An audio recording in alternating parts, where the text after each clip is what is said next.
Hello, everyone, and welcome back to Bourbon Bytes Whiskey Reviews with a Gaming Twist. I'm your host, Clifton, and welcome to another almost Thursday night live stream. As you may have noticed, this is being pre-recorded just for timing purposes with our guest. I wanted to make sure we got this out to you guys as soon as possible. So I will be watching this with you guys during the premiere over in the live chat over in the comments over here. So if you are tuning in for the premiere, say hello. I should be there. And if you're watching this after the fact, sit back, enjoy the show. I'm really excited because this is part 2 of my stream with Branch Barrel.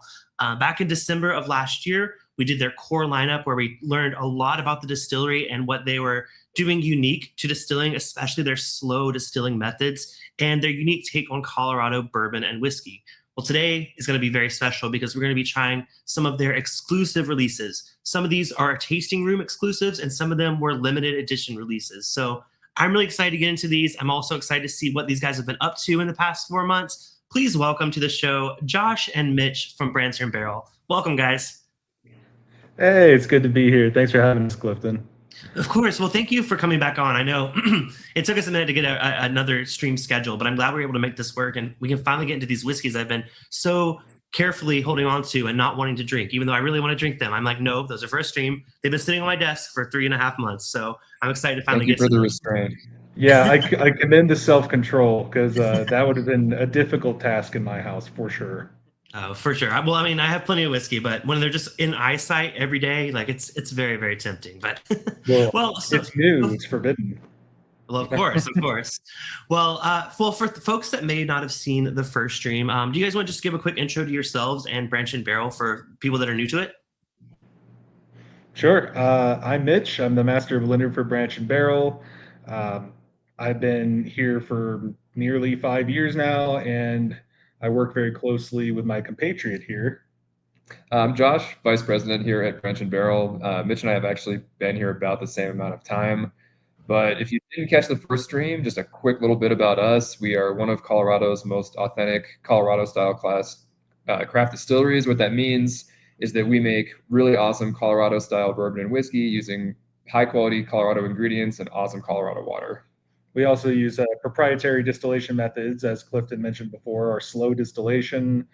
We do a slow fermentation. And realistically, what it all means is we want to treat the grains with as much respect and kindness as we can throughout the process to lure out the best quality flavor and texture that in the whiskey. Awesome. And you guys all use local Colorado grains, right? Yeah, that's right. 100%. Awesome. And I remember you guys telling the story of like when the distillery started. Basically, it was a small like garage kind of setup. You guys kind of figured it out as you went. I think you said like a lot of your equipment you guys made by hand and just kind of made your own stills. And I think that's what makes it unique. You guys are starting from the ground up, and I think that's something that sometimes we don't see that often. So I love the story of just how you guys got started. How long ago? When did you guys first start? Well, the company officially got its paperwork signed in 2015, so this will be year 11. Officially for as long as the company's existed in reality, but we were distilling in the garage a number of years before that, just getting everything set away and figuring out if there was any future involved here or not. That's awesome. Well, I see you guys have came such a long way. I was trying to check your Instagram just to kind of see what you guys have been up to. You guys do a lot. Like I see so many posts of you guys collaborating with other, brands, and just I saw you did a Malort night the other night, which sounded pretty interesting. A Malort. Tell us. Well, first of all, let me mention. I love that you guys kind of embrace like the nerd culture. I think that's why I think this is a great fit to have you guys on the channel. I mean, by the way, I'm looking at the shirts. I love we both have kind of some D&D inspired shirts on here. I love it. But tell us a little bit about like what makes you guys unique. Like I said, like you guys have always really kind of embraced like nerddom. Tell us about that. Well, I think first and foremost, and this is a little bit of a jump back to what we were on, but we make what we intend to be deliberately Colorado-style bourbon. So when you're thinking about what makes us different within like the Colorado craft scene and some of our other distillery colleagues, we've always set out to be deliberate rather than derivative. So we never wanted our bourbon to taste like anything else that's out there already. We were actually purposefully trying to be a little bit different and really create a product that showed off what makes Colorado Colorado. We like to say, we wouldn't be here without this state. We wouldn't be here without Colorado. You couldn't just like pick us up and plop us somewhere else. We are Colorado style, and that is because of the grains and the atmosphere and the aging conditions and the water that we use. And we really want that to come through in the flavor as well. And as for the nerdy culture stuff, people here, we're all a collection of just strange people who like a lot of things, whether it be video games, TTRPGs, Magic the Gathering. I mean, you name it. We've got a Mario sticker up in the back. The whole wall is like Mario themed. We got some pinball wizards that work here. We like the counterculture of it. We like the people that are involved in those cultures because they're good people. 9 times out of 10, you're going to meet someone awesome when you're in those spaces. And we like to cater to them because they're our people. And so there is a lot of overlap there between just people who like whiskey and people who like to play games. I love it. I think just so too. I mean, that's kind of the whole point of the channel. I thought there was a lot of overlap. So I love seeing a brand that's also embracing that. It's what drew me to reaching out to you guys and doing these streams. So I'm really excited for not just your core lineup. Like I said, we did a stream back in December. If you guys missed it, I'll put a link down in the description below to our part 1 of this. We learned a lot more about the specific grains and things like that. But today we're going to be talking about some really cool exclusive releases. Some of these I've never heard of anyone ever doing before, which makes me very, very excited. So we're going to taste through these. You guys can tell us a little bit about each of them, and then maybe we can talk about some other exclusives, because I know based on your Instagram, you guys are always putting out tasting room exclusives. So I'm really excited to see what we have here. Where should we start today? I think we're going to start with our Plum Wood whiskey. We mentioned earlier starting in the garage, distilling through hand-built hot water heater stills, cooking the mash and fermenting in turkey fryers, and just kind of moonshining out of the garage. And the first thing that we were able to make was that Plum Wood whiskey. Technically, we're still in a garage. It's just a bigger garage now. That's true. It's not a household garage, it's an automotive garage. But this is a unique whiskey. So early on when we were distilling in the garage, we didn't have access to barrels, and we were only making about a gallon a month. So you couldn't really fill a barrel anyway. So we decided to age our first whiskey on tree trimmings from the backyard in mason jars. Wow, okay. That's the branch and barrel. Yeah. Ah, I see. Started on branches, now we're in barrels. And Yeah. I was going to say, were you just called Branch at the time? Just Branch? That would make a lot of sense. Appropriate. But so yeah, I was going to say color. I mean, look at the color on this. That is incredible. And that's all just from that aging in that like mason jar. well, in this case, it's aged in a giant steel tote. It's still in an inert container, but it's produced on a much larger scale now. Gotcha. Okay. But it is 100% plum tree branches that we charred with a blowtorch and aged for about 3 years, all gathered from the western slope of Colorado.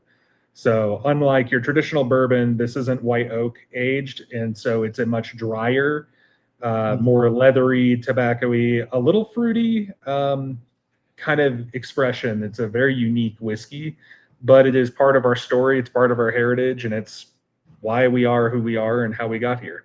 People often expect it to taste like fresh fruit, like vibrant, juicy, sweet, fresh fruit. It's really kind of the opposite. Mitch mentioned leather, and I like to compare it almost like fruit leather. Like it's got a dried fruit type quality. And there is definitely, I don't know if it's literally a plum, but there is definitely like a round, dark fruit kind of dryness to it. Yeah, kind of the Cabernet Sauvignon of the lineup, if you will. Very dry, very earthy, very fruit forward. I guess more Malbec. You say that it's dry?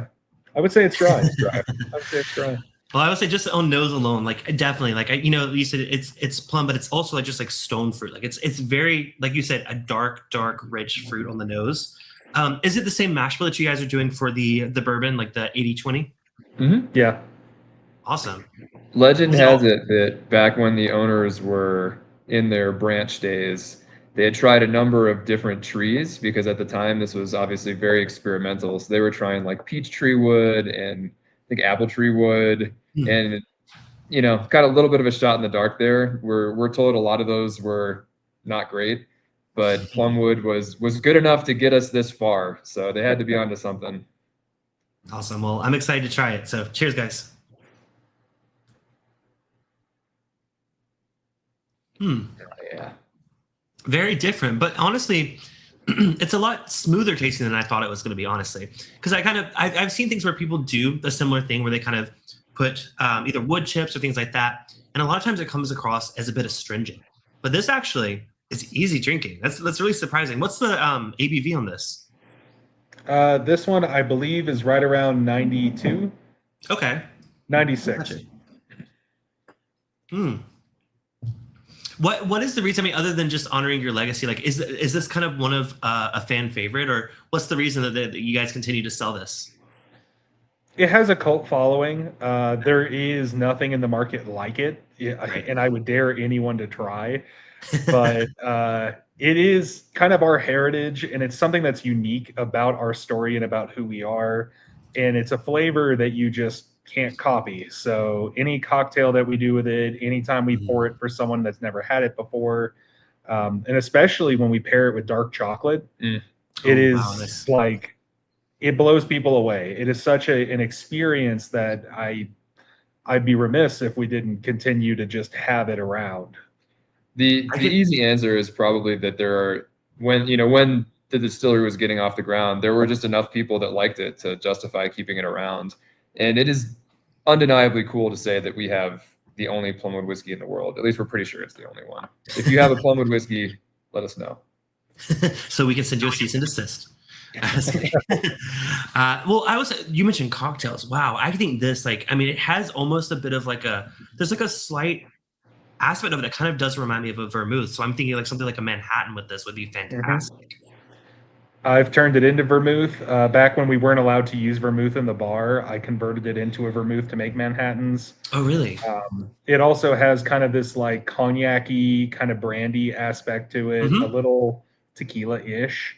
And so like Vieux Carrés with it are very fun. Manhattans with it are very fun. Whiskey sours are actually the #1 seller that we put it in, believe it or Oh, not. interesting. Well, I think that could work because I think the flavors are kind of bold and big, and I think it could hold up to something like a sour.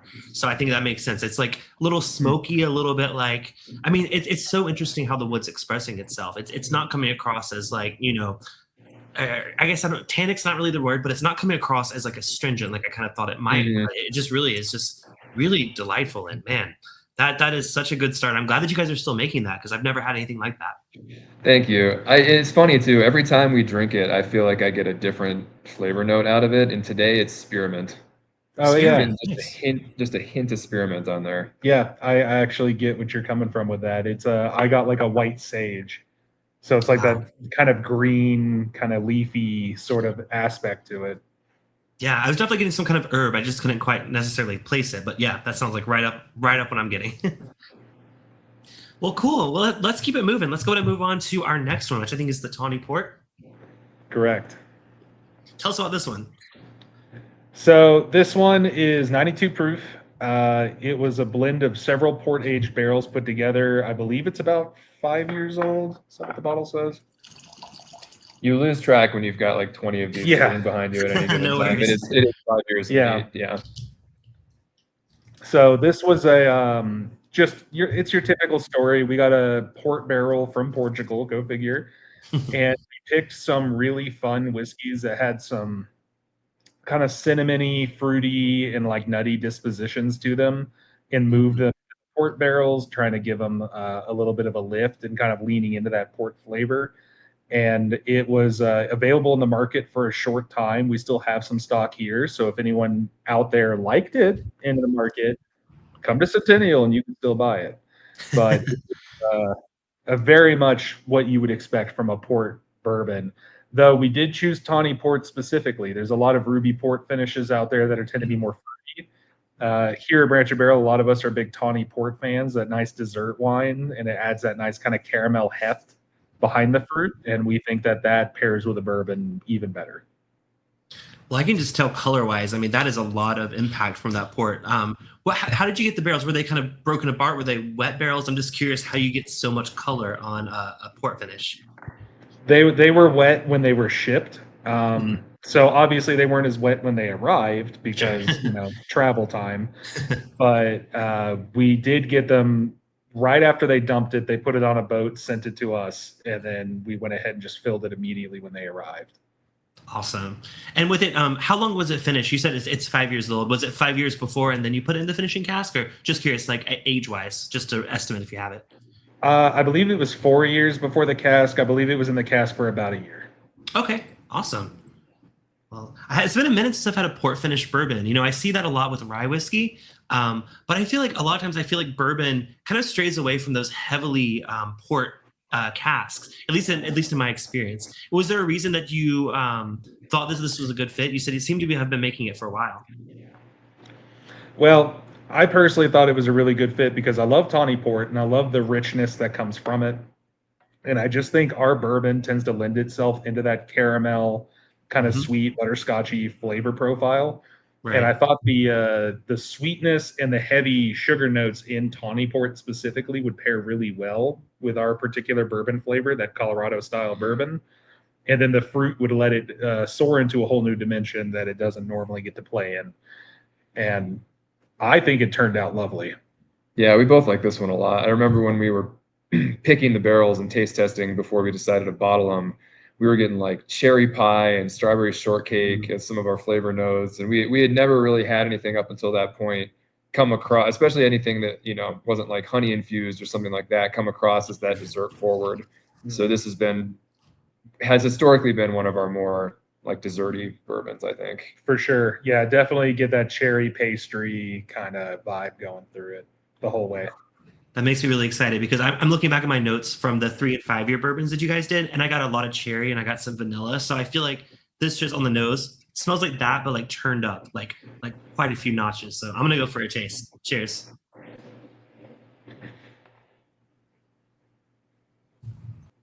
Oh, interesting. Wow, there is a lot of that. that almost, it almost kind of reminds me of a bit of like a fortified wine. I mean, I guess it is a fortified wine technically, but almost like drink. It's like almost like drinking the wine itself. Like it has a little bit of that like oxidation kind of thing going on for it. Is that something? I mean, I'm not super familiar with Tawny Port. Is that a characteristic that I kind of think might go with that port? Tawny Port definitely tends to taste a little bit more oxidized. Okay. Yeah, Yeah, which I know it like is. that's people look for that note sometimes. Like I think it just caught me off guard. I wasn't expecting like that element, but it really does enhance that cherry that I got on the bourbon itself. Mhm. And then you also get that nice like brown sugar cinnamon kind of aspect behind it as well.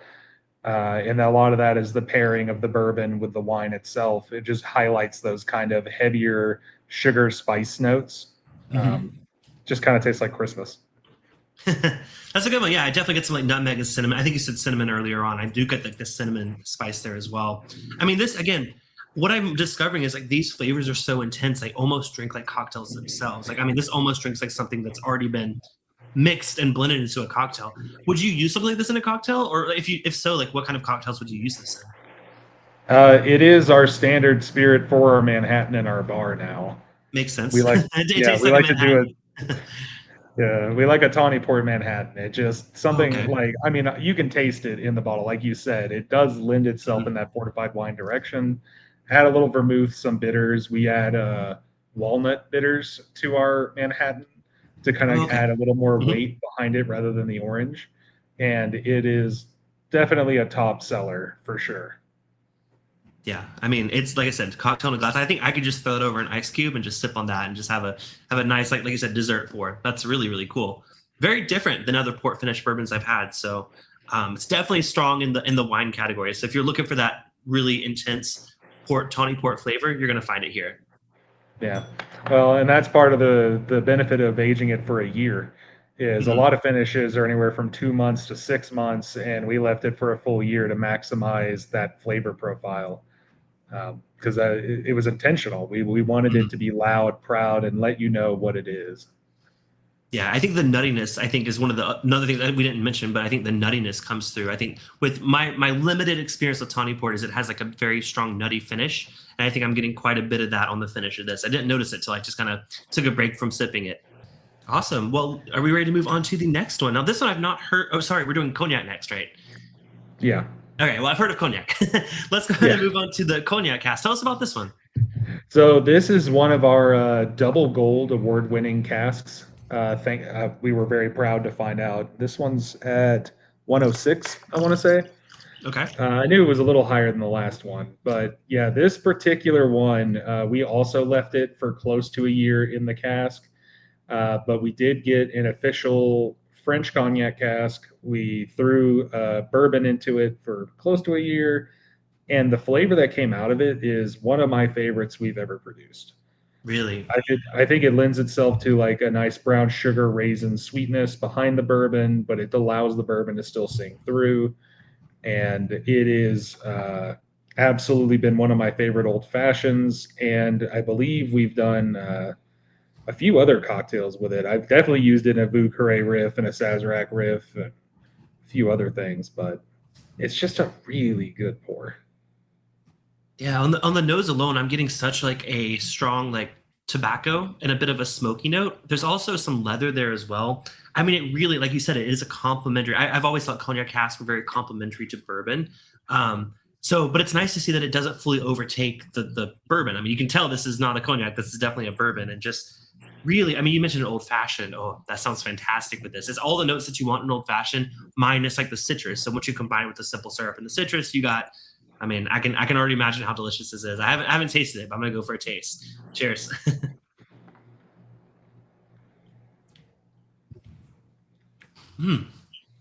Yeah, still, I mean, it's interesting because it's like it's tobacco and smoke, but not like tobacco smoke. It's like the raw Right. tobacco leaf. I'm getting that aspect, but there's like a light, like just like a bit of like an ashy smokiness there that not like peat or anything crazy like that. Just like a little bit of like a campfire thing going on. Is that coming from the cognac or is that from the bourbon? What do you think? I think it's a combination of the two playing together because you are getting a little bit of the barrel char, but I do think that the cognac itself tends to play in those heavy flavors. And I think it's accentuating the char of the barrel and lifting out that smoky character. Get a lot of creme brulee on this one today too. Yeah. That But it was the also note that has I this remember little, having just on your lineup across the board. I think creme brulee is like a pretty defining characteristic of the bourbon that you guys make because I get that all the time with everything you guys sent, which I love. It's one of my favorite notes. Oh yeah, I think that's one of the things that I mean, I guess because it is Colorado style bourbon, we can say that that's part of what helps define that particular style because we're finding that that's Okay. coming across both through our grains and through the barrels we're using, and then the way that it ages, of course, too. So Interesting. Okay. the extraction of those flavors from the barrel is just happening at the perfect time for when we're Mhm. releasing these right now. Right. It's not like just the standard vanilla and caramel. It's like a bit of like a toasty element, like a bit more of a Mhm. like you said, a little bit of the burnt sugar. Like I love it. I think we were trying to discuss what makes a Colorado bourbon. I think last time, but I think maybe you guys are maybe starting to narrow down the kind of what flavor profile you guys like and what you like to make. It sounds like at least because yeah. the consistency here is pretty incredible. The extraction itself definitely plays a huge role in that, and that's kind of one of the things that we're really working on getting more forefront in the way that we talk about our spirits is the importance of Colorado. You know, obviously the terroir is important, and then the climate part of that, where we have some of the more dramatic temperature swings. I mean, our temperatures are crazy. It's 70 degrees today, and there's snow on the ground. Like it snowed 2 days ago, like a foot, and it's 70 today. The So weather. I've been here just in general right now. The weather is crazy. I mean, I'm in Southern California. It's like 80 degrees. Like I'm having the best time. I went to the beach over the weekend, but but I've heard the fluctuation just across the country right now is like crazy. And like you said, 70 degrees with snow on the ground. Like that sounds uniquely like Colorado. Like yeah, I've only been flown through that. I've never had a chance to actually visit, but I just feel like the weather is such a unique aspect of that region of the country. yeah, snow on the ground and people walking around in shorts and sandals is definitely like a very Colorado vibe. But because of those temperature fluctuations and then the climate, like obviously because it's so dry here, we are losing more to evaporation, but that's Mm. concentrating the flavor a little bit more quickly. And between that and the amount of extraction that's happening earlier on in the whiskey's life cycle, and I'm not going to compare that to maturation. That's kind of a big argument in the industry now is whether or not extraction and maturation are, relative or how they go forward alongside one another. But we are definitely seeing that extraction wise, we are getting more flavors that you would expect in an older whiskey with our younger vintages. And some of those for us just happen to be those really strong, like creme brulee vibes. Yeah, breaking down those lignans and vanillins in the oak and extracting it out much more efficiently so you get it earlier. But yeah, this particular one, this is trail mix to me. You know, you get your Mm. cashew, peanut, a little dark chocolate. You get kind of that like dehydrated fruit, like little cherry and raisin kind of thing going on. This it's just a good pour. I've enjoyed this with a few Maduro and natural cigars myself, just Mm. because it pairs so beautifully with that natural tobacco. Yeah, I mean, this is my favorite so far. I'll just say, I just really like. I think the flavors are so complementary, and I feel like I have had other cognac finished bourbons, and I don't think they've worked as well as this is. So maybe it's just the environment. You know, like I said, that's one thing I love about trying distilleries around the country. Just the climate and everything, the elevation, things like that. The fact that so much you don't realize as a consumer. But like, not everything's going to taste like a Kentucky bourbon. Just like Texas whiskey, Tennessee whiskey, they all taste unique. And I think I'm coming to love what Colorado can do, and I want to kind of start expanding, start exploring a lot more Colorado bourbon and just whiskey in general, because there seems to be a huge whiskey scene there. I actually just discovered a YouTube channel earlier today that literally just does Colorado whiskey, and he has so many videos. There's so many distilleries out there. Which one is that? Oh, hold on, let me find it. Hold on, I'll pull it up. We've got some good influencers out here. I was looking up a review of your whiskey. I don't think he had you guys on, but I think it was just a review of one of your products. Hold on, I'll find it. Yeah, there's a lot of really good whiskey out here. There's a lot of good people who really appreciate it, and it's been gaining a lot of traction, especially lately. You've got some huge brands out here doing some cool stuff. I mean, everyone knows, Laws, it does amazing work. Stranahan's is well known, but there's some other people getting a lot of attention right now. Bear Creek, Root Shoot, and then there's so many. Talnua is famous for doing like the only Irish style whiskey outside of Ireland, and Oh wow. Mile High, Spirit Hound, 291. There's a lot of guys we like. We do have a lot of great whiskey out here. yeah, and I think that a lot of that is the water, because there's been craft breweries out here forever because the water is so high quality. We're like number 1 or number 2 in the country for like water. And so I can imagine, just like with the mountains and everything. It seems like it'd be the perfect place for pure water. Yeah.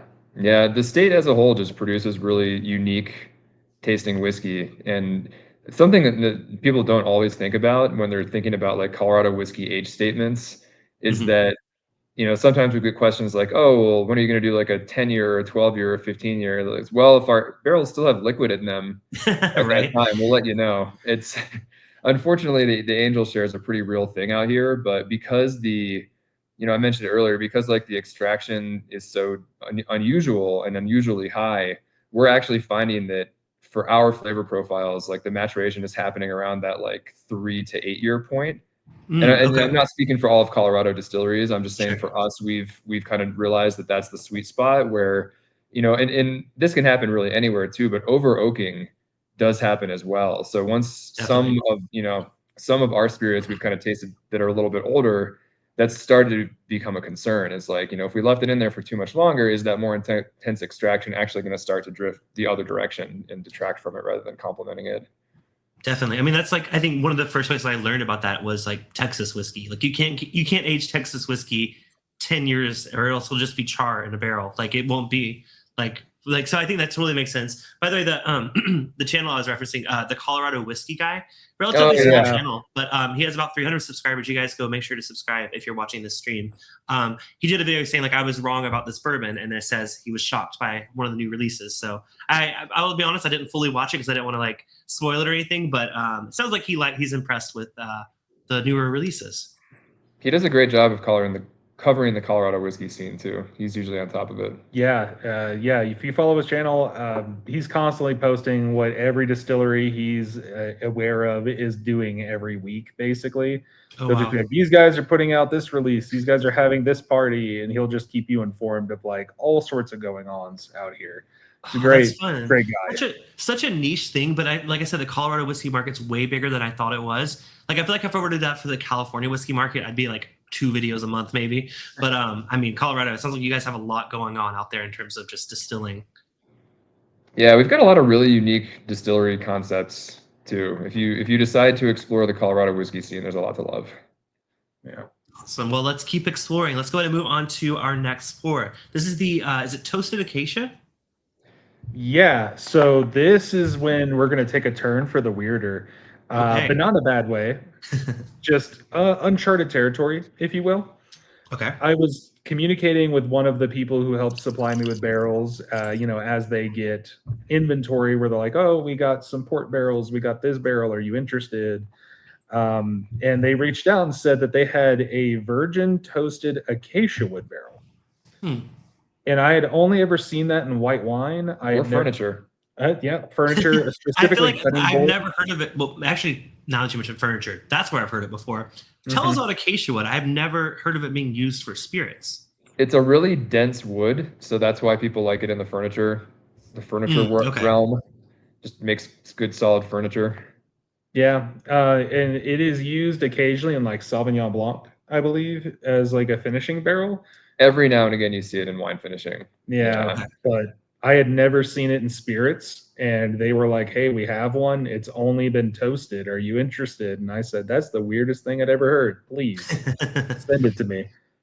And so we decided to do kind of a double oak thing where we took, I believe it was about a 4-year-old, 4.5-year-old, I think, bourbon, and then decided to transfer it into this completely untouched toasted acacia wood barrel for about a half a year and Mm, just kind of let it sit in there to mellow and give it a whole new extraction from new flavors and new kinds of chemicals in the oak or in the wood, rather specifically not oak.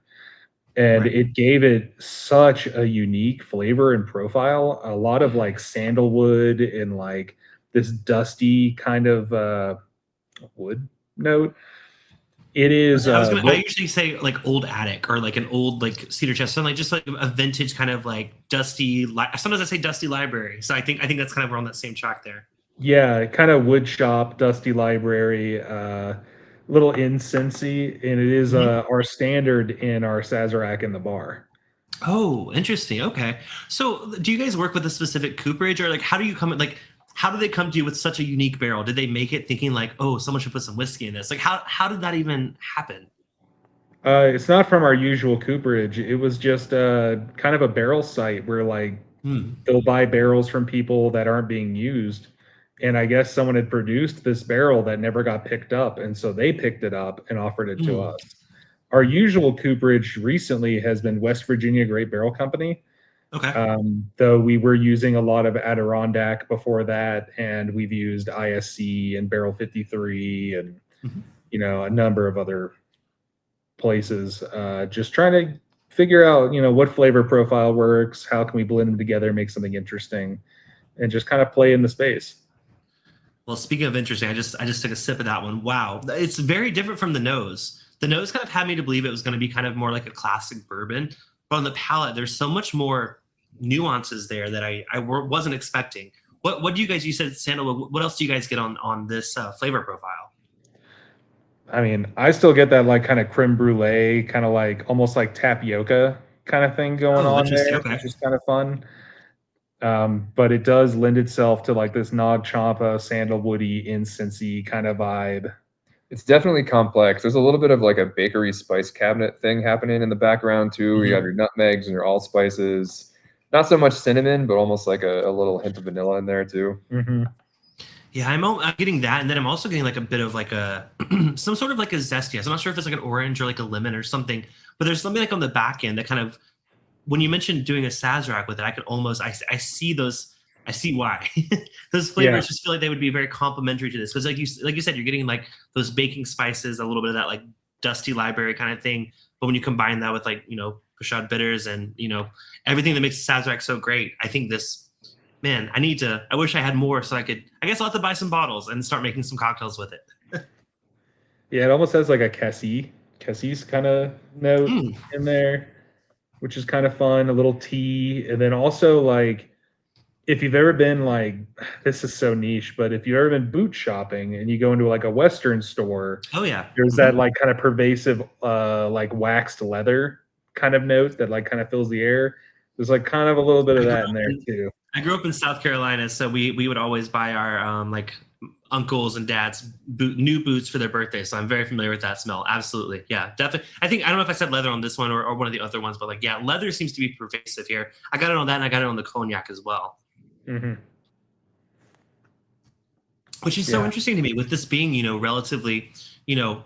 I wouldn't say it's more like mid-range in terms of like the bourbon industry, right? 4 to 7 years. I think there's so many flavors that I'm getting here that I've never gotten on a bourbon that's in that age range. I usually get it in older bourbons. So that just is a testament to what you say about Colorado bourbon. It's like it's just the environment that it's aging in. It's really extracting those flavors earlier than you would expect from, maybe a Kentucky bourbon or something. So, but it doesn't feel like it's rushed. It feels like you're getting the true authentic experience.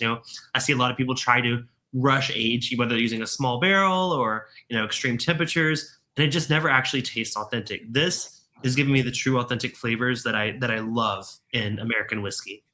That's awesome to hear. We think part of that is, you're getting your forced filtration through the wood, so you're picking up more of the congeners from the wood, but you're also picking up more of the charcoal filtration.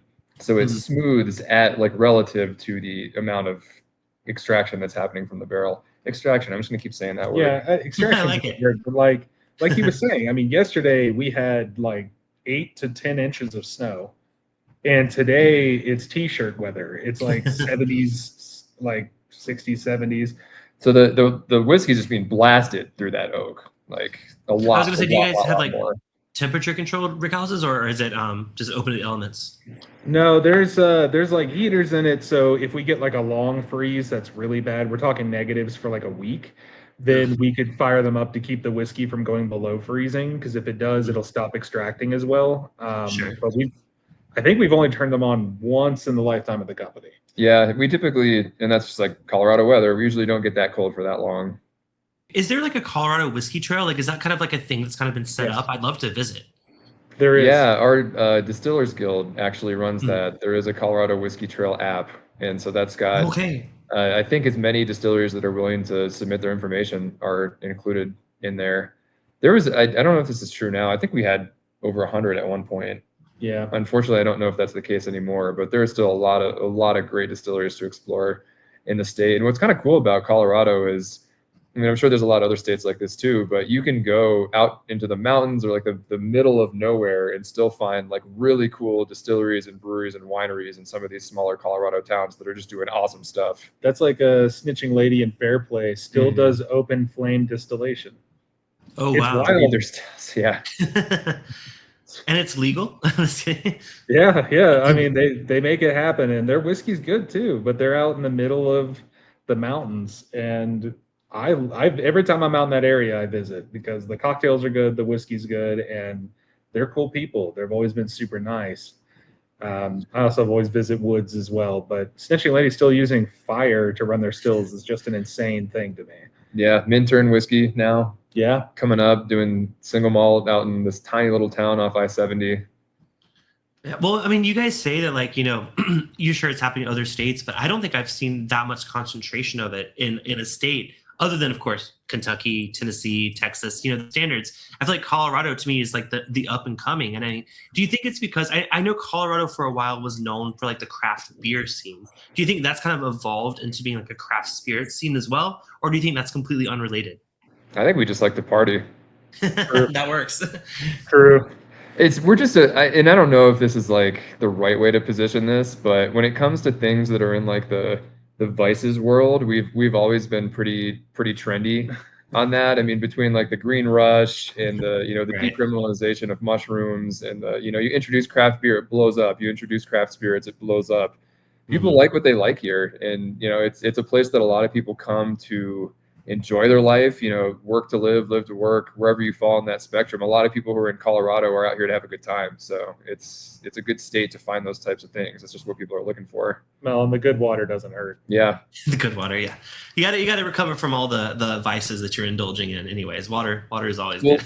Well, that and like the underrated agriculture part of it too. I mean, we do have really great grains out here, just depending on where you're at in the state. And I think what Mitch was talking about is like the Rocky Mountain snowmelt water or the spring water that a lot of people are using. Most distilleries are using either like Rocky Mountain snowmelt or El Dorado spring water. We actually have water rights to our own wells that we dug extra deep in. So we're pulling like super, super awesome water out of the Arapahoe Aquifer. It's like basically centuries old Rocky Mountain snowmelt. So you can pretty much drink it right out of the well. It's clean, it's iron-free, it's mineral-rich. We think it's some of the best water in Colorado, and that definitely comes through in the whiskey. That's something very unique to what you guys do, and I think I wouldn't have thought. A lot of times I feel like you hear just water and you think like, oh, it's marketing speak, but I mean, other states do the same thing. They swear by their water, so there's got to be something in the water. Let's say literally, right? Like the water is kind of what makes it unique and special, and I think it all brings it back to it being, very local. I love the hyper local aspect of it, and you guys are kind of really embracing that through your grains, through the water, through everything. Mountain magic. Mountain magic. Awesome. Well, before we get into our last one, I do want to ask, I know when we last chatted, you guys talked about the fact that you guys were exploring some sort of pea whiskey, like sweet, or I don't know if it's sweet peas or just peas. Now, I know I'm looking at your website, you have a peppercorn peas release, and you say it's a follow-up to your other release, Peas, Please Spirit. So it sounds like something happened with this. Tell us what has happened with the pea spirit. So we are bringing peas back. Traditional, old school peas. We got barrels of it still aging. We're going to do another release this year. OGPs. OGPs, baby. The peppercorn pea was kind of an interesting experiment. Why the hell not, if you will. If you will. Love it. And Love we it. will. Where the owner, he liked peas, and that's actually, we got the peas from his neighbor. So he owns agricultural land. He does a lot of farming. His neighbor had over-farmed the property and stripped nitrates out of the soil. And so to combat that, he planted acres of peas to put nitrates back into the soil. And when he was done, he had all this leftover peas. He's like, I'm never going to eat all of this. I got to sell them. And so Scott, one of our owners, was very kind. He bought a truckload of peas off this guy. And I mean like a literal truckload. And he was like, well, I can't eat all this either. And so he looked into it, and it's full of carbs and sugars. It'll ferment, which means it'll distill. So we decided to introduce about 30% of it into our mash bill and make a whiskey with peas because, I don't know, we can. Might as well. And so we've got a lot of it aging. But while it was aging, he got this idea. He's like, you know what I really like with my peas is pepper. Like black pepper, like on top of my peas. And so he introduced 3 different colors of peppercorn to the barrel while it was aging, just to see what would happen. Sure. And thus was born the peppercorn pea whiskey. A little bit spicy, a whole lot of earthy, and just a totally insane amount of fun. Interestingly enough, it comes across more as like a Szechuan kind of flavor profile. It even has that like lightly anesthetizing effect on the tongue, numbs your tongue a little bit. Not like a buzz button or anything, but it just has this like lightly tingly quality to it. But you do taste and smell the peppercorns themselves. I think it was like black, pink, and tricolor or something. Yeah, it was like black, pink, and green, I think. But it imparted a lot of flavor, but it still has that umami kind of, like mushroomy character to it. Interesting. Shiitake mushroom a little bit, a little soily, and it still has that sweetness because there is still the corn and the sweetness from the peas as well. So it's this kind of like juxtaposition of sweetness from corn and soily earthiness from the peas, and it makes a super cool spirit. We did a shiitake mushroom infused old fashioned and paired it with venison for a little bit there, and it was insanely good. So yeah, the peppercorn definitely lends itself a little bit more to the more niche avenues of mixology. But the base spirit, the Peas Please, has a taste that almost comes across, and these are my words. This is the way I've described it since the first day I tried it. But it tastes to me like somebody combined our bourbon with a reposado tequila. Like it's got this vegetal quality to it. It's got this earthiness, but they play really nicely together. I mean, that sounds like you got to try it. Like, I feel like if you're at the taster room, I mean, I assume the peppercorn peas is still available. Do you guys have that for people that visit the distillery? Yeah, just come ask for a pea sample. Oh, well, I could. Yeah, I feel like Colorado's not where I would ask for a pea sample. I feel like there's too many things that could be in that pea. But also, we got one more whiskey to try here. This is one that I've been very curious about. I love the name. It's very on brand. Tell us about Skill Check. Yeah, the label is also fantastic. Designed by let me Josh highlight you guys. Let me full screen that. There we go. Look at that. A 4-player collab. Wow. Okay, 4 players. Tell us about the 4 players. This one's got a really fun story. So we have become really good friends with an awesome couple gals, Jess and Mary, that run Whiskey Slickers. They kind of stemmed out of another whiskey club they had called Broads of Bourbon. And over I'm the familiar course of with you. becoming friends with them through the last year, they had invited us to come do some barrel picks with them and made the introduction to root shoot malting and mile high spirits. So we went out with them, we tasted a bunch of whiskey, we had an awesome time getting to know everybody. We helped them pick the barrels. And as we all were talking, we're just like, well, these are all really good whiskeys. We're having a great time. We're really enjoying these. What if, we're all cool people. What if we did a cool thing together? What if we blended a little bit of each of these different barrels? Because they had done a barrel pick with us as well after that point. And so what if we blended all of these together and just saw what happened? It's kind of an unusual combination too. We've got our flagship bourbon. What was our proof? 106 or so? 106, yeah. And then we had Mile High. They're famous for a hazard proof wheated bourbon that I think was somewhere around like 137 or something, like 130. It was high. I was saying, yeah, with it being hazmat, it's got to be over 140. And it's real good. It's real good for being that high too. If you're in Colorado, definitely try some Mile High. They do awesome work. And so we took their hazard proof wheated bourbon, and then Root Shoot had recently won for their single malt, which is distilled using their malt that they're growing on their properties. They had won, what was it, best single malt in the world? I think it was best single malt in the U.S. In the U.S. We're obviously misquoting this. Look them up. It was a really cool award, and they deserve nothing but props for it. It was amazing. It was amazing American single malt, especially coming from Colorado. And again, like Colorado terroir, agriculture, et cetera, really makes for a unique product. But they had recently won a huge award for that, and they were kind enough to lend us some of that liquid so that we could put it in the blend. So we did Colorado single malt, wheated bourbon, and then our flagship bourbon, which is corn and barley, together. So it's kind of an unusual combination. And we went through a lot of different iterations of the blend. That was like the blending part of it was probably what took the longest. And we all worked together collaboratively on that too, which was a ton of fun. But we did arrive at a ratio combination that we all kind of fell in love with. And it's the highest proof thing that Branch and Barrel has ever released by no intention of our own. Specifically, our whiskey brought the proof down. Yeah. Right, because you guys distill, or you guys barrel at the lower proof, right? Gotcha. And so we ended up at about 120.3 on this one. So this was kind of our first foray into the, like, you want something a little bit more stout, you want a higher proof, and now we've got something that fits that bill. But it's got a tremendous flavor profile. It was a ton of fun putting this project together. Shout out to Broads of Bourbon, Whiskey Slickers, Mile High, and Root Shoot for working with us on this one, and also allowing us to come film an absolutely ridiculous series of content to help promote it on their properties.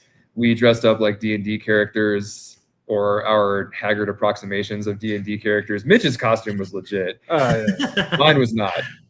Yours was amazing. Don't sell yourself short. He was a drunk wizard in a bathrobe with a mash stir as a staff. And anything goes in D&D. So I haven't seen that, but now I'm definitely going to look that up after we do this stream. If you want to kill some brain cells on some time you'll never get back, you can watch. There are 10 of them. You can watch all 10 of those videos. They're in our Instagram. Oh my gosh. Well, high proof whiskey will also help with those brain cells. So I'm excited to give this a try. Like you said, it's a blend of wheated bourbon, a straight bourbon whiskey from you guys, and then an American single malt. That's so interesting. All Colorado brands coming together to make something cool together. That's so fun. All right, I'm going to go for a taste. Cheers. I love that pour so much. Oh, wow. Getting like chocolate and lemon and lemongrass. I feel like I just want to say lemon, lemongrass, lavender, or something like that. And chocolate. Chocolate, yes. I 100% get the chocolate. I was going to say, like, for something, so complex and so different with so many different parts to it, it just works. And I feel like, I don't know how and why there's so much involved here, but like, it feels cohesive. It doesn't feel like there's like multiple parts trying to outshine each other. It does feel like everything came together to create this really nuanced, chocolatey, vanilla, like it's like a milk chocolate, like a sweeter chocolate kind of note. Wow. Very, very different. What made this final blend be the one that you guys chose? There was a lot of drinking that day, so don't quote me on this. So much fun. But it was just, we tried probably 15, 20 different blends, I think, if what's left of that memory serves. And it was just going back and forth. Like, we'd adjusted a little bit here, we'd adjusted a little bit here, and then we kind of fact checked ourselves closer to the bottling date just to make sure that everything's still presented like we expected it to. We made some kind of minor adjustments that day, but we were really looking for, I think it was length more than anything else. We wanted texture and we wanted length. So we wanted the flavor to stick around on your palate beyond that last sip and not just vanish instantaneously. And I think balancing that was probably the biggest challenge, especially when you're kind of trying to tame together these three spirits that have a tendency to want to be very different. But thankfully, all three of these whiskeys had great length and substance already. So it's just a matter of balancing the ratios correctly. And when we found that right combination, I seem to recall it being like that chocolatey note that really hammered it home. That was what we were, and that a lot of that was coming from the root shoot single malt. So balance like where that was coming in and how much of it to use, I think was kind of the last puzzle piece. Yeah, our barrel was a lot of if I recall correctly, it was like cherry cheesecake kind of vibes. And interesting. Like, that red fruit, kind of creamy, like I was gonna say there's definitely, it's like I said, like it's more of a milk chocolate. It's not just like straight up chocolate. There's a bit of a creamy element to it. So that must be coming from what you guys contributed. That's awesome.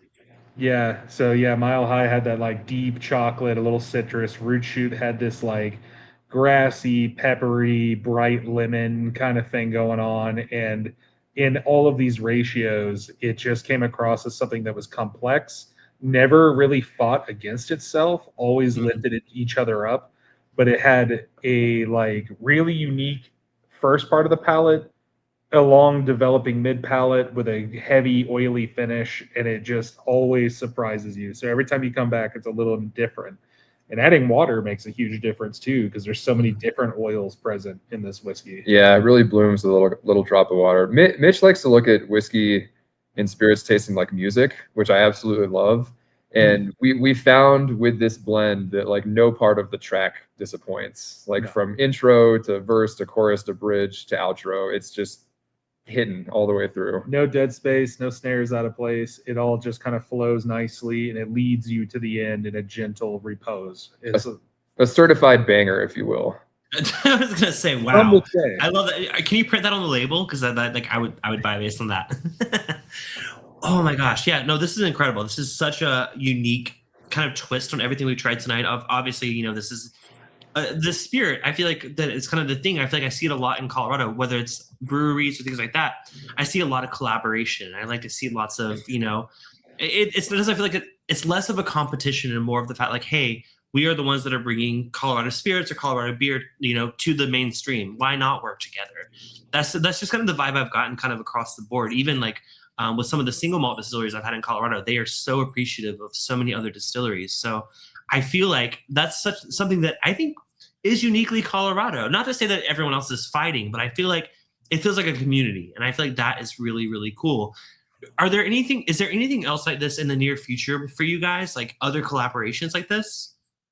We would definitely like to do more of them. We had a ton of fun putting this one together, and we just love to play and collaborate too. I think one of the reasons that you were kind of talking about like competition versus collaboration, a lot of the distilleries here, especially like the smaller to mid-sized distilleries, aren't really butting heads with each other necessarily. Like we're all doing we're in our own lanes. We've all got something unique that we're trying to bring to the table, or just like a unique goal that's like a little bit different from what everyone else is doing. So you can really combine, all of those different colors into a really harmonious finished product, because we're not combining, the same and same.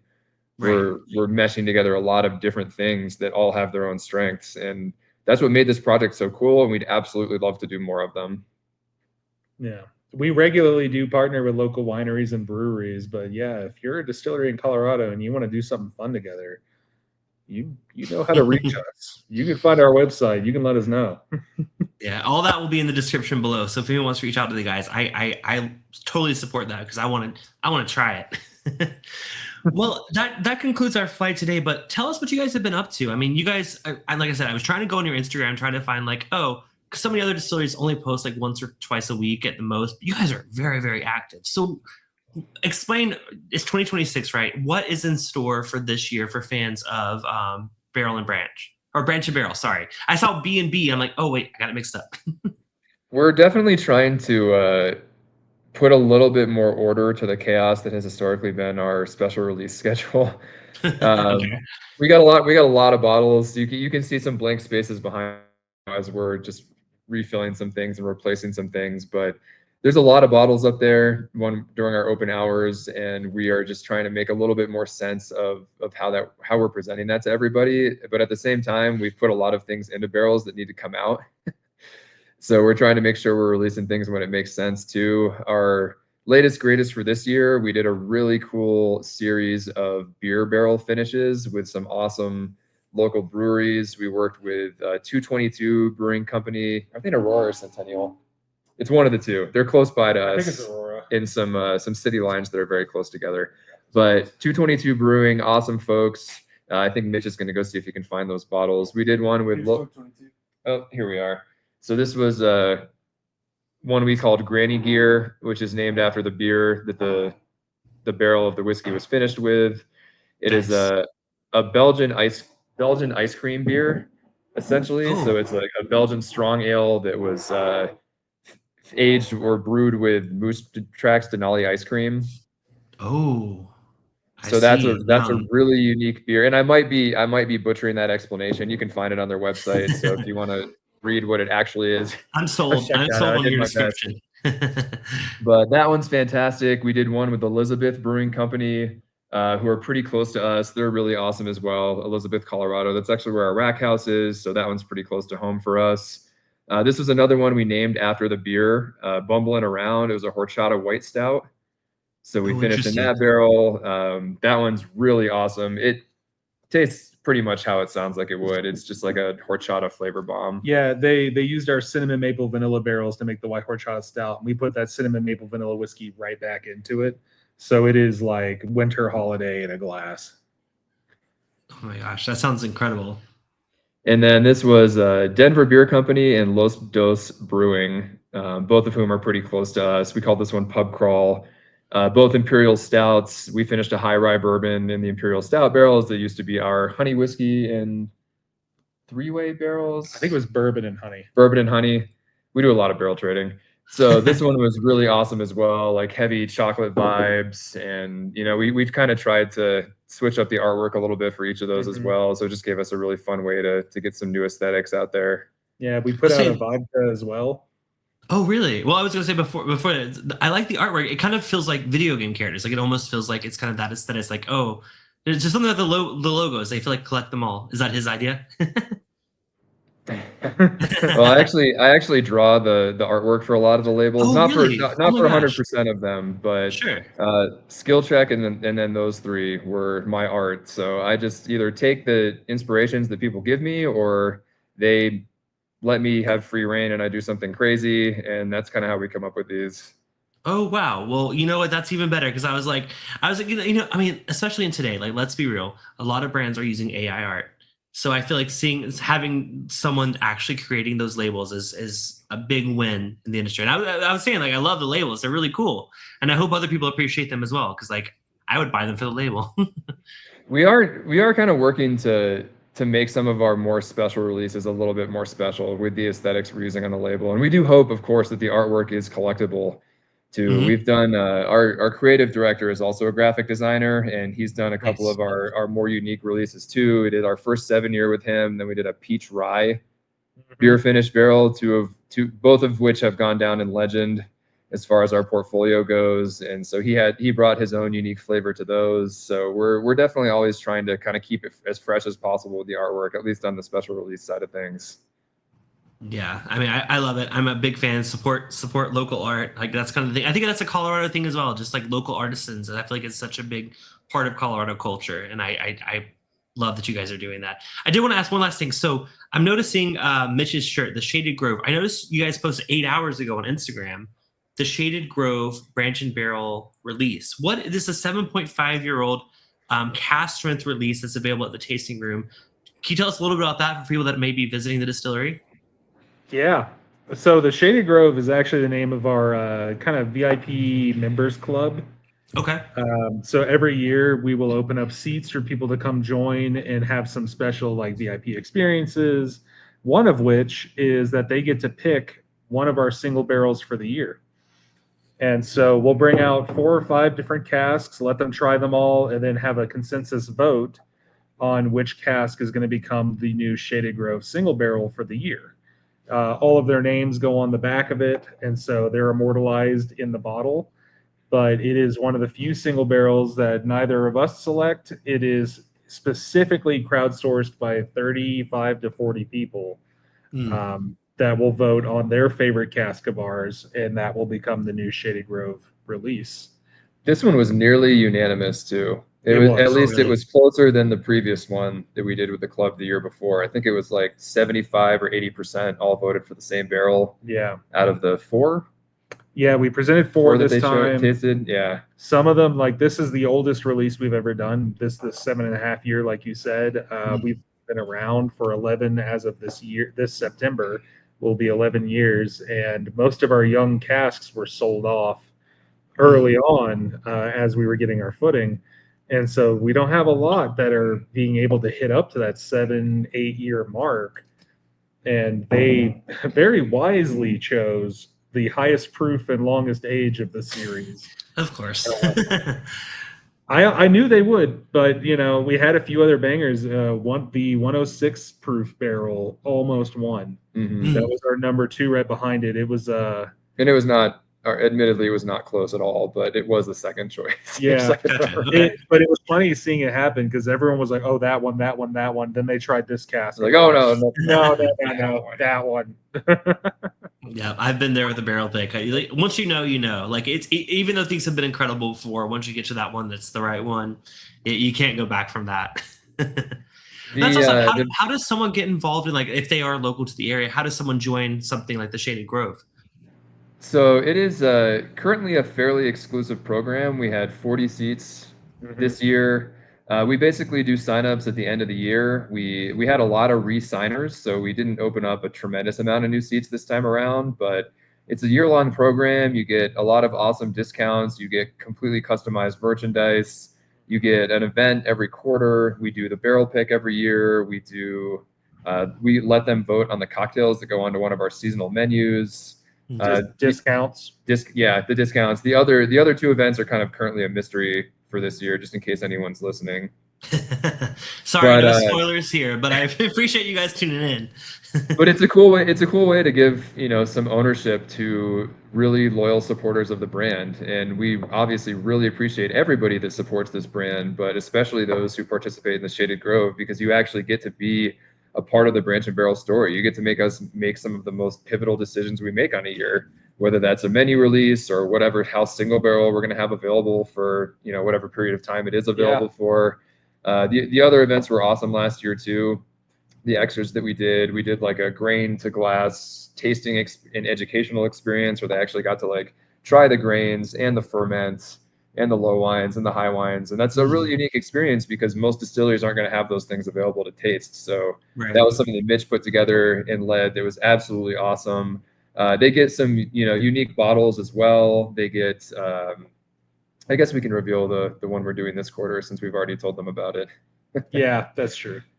All you, since that was your awesome idea. This quarter, we're bringing out some casks that haven't been bottled, obviously, because they're still in casks. But of some stuff that doesn't get released very much. So like 4-grain, a high rye, we're going to do like possibly a cold brew wheat barrel, possibly a rye honey, and just like some interesting casks that just don't really get released very often that they can come pick their favorite and get a 1-of-1 bottle of it. Right out of the barrel. Wow. That's such an awesome experience, and I loved seeing. I think it's kind of translated over from like wineries, because I feel like wine clubs have always been a thing, but seeing that transition to the spirits world and just seeing people just have their favorites. I mean, I'm a little jealous because I'm in Southern California. We don't really have much of that with whiskey, but I'm seeing it from distilleries across Kentucky and Colorado. Like, I feel like if you are a super fan of a brand, you can get such exclusive access through these clubs, and I feel like I want to see more of it. I feel like yes, it's exclusive, but like I feel like if you have a brand that you absolutely love and you want to support, this is the way to do it. Well, and something Josh was mentioning that like I want to touch a little bit on is it literally shapes the way that we approach things.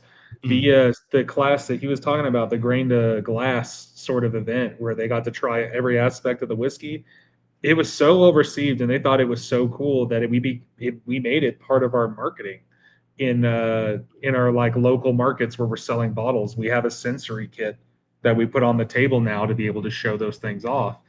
And so like every event we do with the Shaded Grove, every feedback we get from them helps to shape things that we're doing in the company on a regular basis or during events.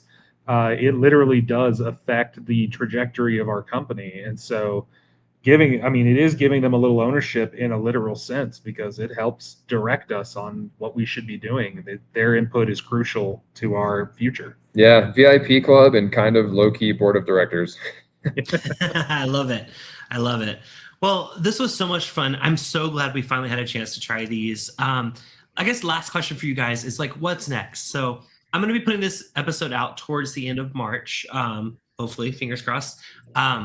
What can people get excited for coming up in 2026? Like, what's to come? Don't like reveal anything too revealing, but like anything you want to tease, like let the folks know what's coming next. We could talk about it. We can give you kind of a snapshot of the next few months of releases. So we've got some really cool stuff in the works for the spring and summertime.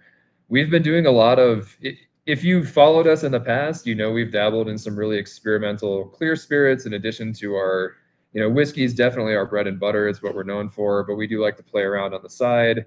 So we've done a Jamaican pot still style rum. We've done a very unique agave spirit that was fermented and distilled with smoked grains. We did a really unique gin that was distilled to a lower proof than one would expect. So it's got a lot more of the like base grain character in it. And so we've been barrel aging a lot of our clear spirits, and they're at the point where a lot of them are ready to be released, and that coincided beautifully with the season that we like to think that they're appropriate to come out. So we've got a barrel-aged version of our Snowmelt gin coming very soon that we're really excited about, and that was a new charred oak barrel as well. Number 4 char, but never been used. So we definitely lean more into kind of the Ginsky kind of style, where it's like a pretty heavily barrel-aged gin. We've got a barrel-aged version of our agave spirit coming out. We've got a barrel-aged version of our rum coming out. So there's going to be a lot of really cool things you can enjoy over the summertime that are kind of like, we think they're seasonally appropriate. Yeah. And then a few returning favorites in like the fall and winter, as well as a return from the peas. Yeah, we've got Peas Please making a triumphant return with brand new label art. Talk about the Pinot. Yeah. So I'm gonna let you chat through that one. Yeah, he's letting me do that because it's convoluted and confusing. Correct. He's like, you're gonna be contacted by our lawyers. I'm just kidding. No. If we have to, we'll just censor. We'll just bleep every other word in this chat. We'll treat it like the Epstein files. Yeah, just black out our screen. It's fine. Redacted. No, we worked with what is the name of the company? The RCA. Oh yeah, the Research Chefs Association. That's it. I was like, I remember the acronym. I can't remember exactly what it means. And they picked a barrel that was very unique of ours, and we have some of it that we're going to be releasing in the fall. But it was a 3-way cask, which was our spiced maple cask, which was our cinnamon maple vanilla finished bourbon. We actually gave it to a local winery. That was not Purgatory. It was the Wine Barrel. Wine Group? No, the Wine Barrel. Wine Barrel. Yeah, we gave it to the Wine Barrel. They aged a Pinot Noir in that cask. They gave it back, and then we put bourbon into it. And we've been letting it sit for a year and a half. Yeah, that was definitely one of our longer aged projects. And so it's got this like dried red fruit, cinnamon maple, like brown sugar bourbon. Unique. It's insane, and it's so good. And we're going to be bringing that out close to Thanksgiving. And it's going to be a real good time. It was good enough to pique the interest of people who work with flavor science. Oh, okay. As their literal jobs. Literal jobs, yeah.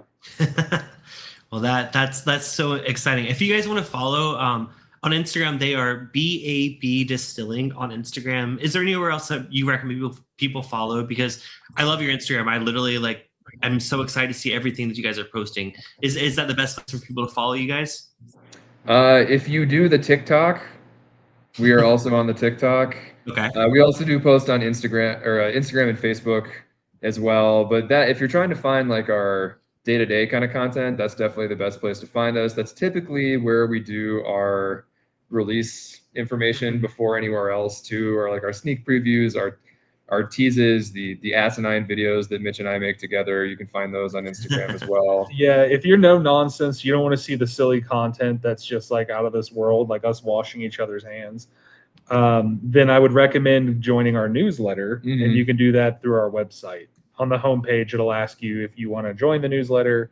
If you do, we send one out twice a month, and that's a much more concise, cut down kind of snapshot of what we have going on. Less profanity, etc. Certainly less profanity, certainly a lot less laughs. So if you're into good humor and some weird throwbacks to old content and just fun, follow the Instagram or follow us on TikTok or Facebook, because you'll see the funnies better that way. And if you like and share our absurd content, we'll make more of it.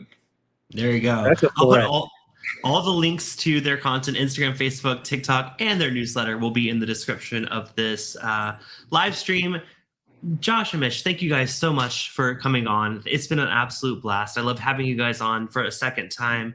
I can't wait to hear what's next. If you guys ever want to come back on the channel when there's new releases, just reach out to me. Like, I'm absolutely excited to feature your content. Your whiskey is great. I mean, I wouldn't say this to everyone. Like the full disclosure, sometimes I'll have people on, I'll be like, oh, well, that was great, bye. And then, never again.